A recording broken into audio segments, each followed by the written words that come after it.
How do I get into position to see the explosion of God for me? How do I get into position so the trueness of my reality in Christ overflows?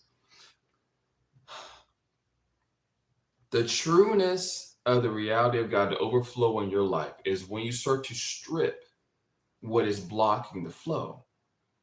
When you start to strip what is blocking the flow, my goodness, that light is so bright.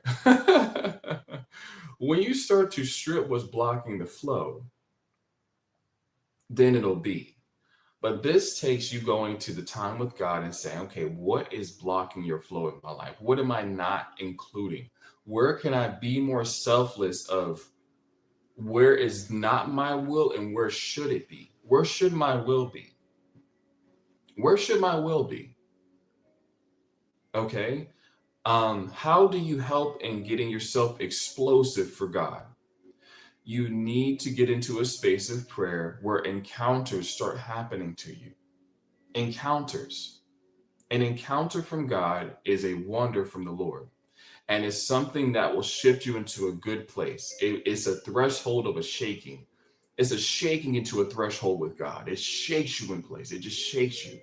But that shaking doesn't leave you. You can always, it's a testimony that has no time.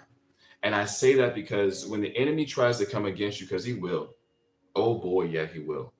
And that's another thing. When you're wanting to operate in overflow, be ready for the enemy to try to stop you. And the thing is to not focus on how the enemy will stop you, but to focus on how the enemy will be stopped by Christ. How will this foe who is deciding to stop my life be destroyed by Christ today? The moment you shift into that mindset for every devil and every demon that comes against you, you will start to see some movement you never had before.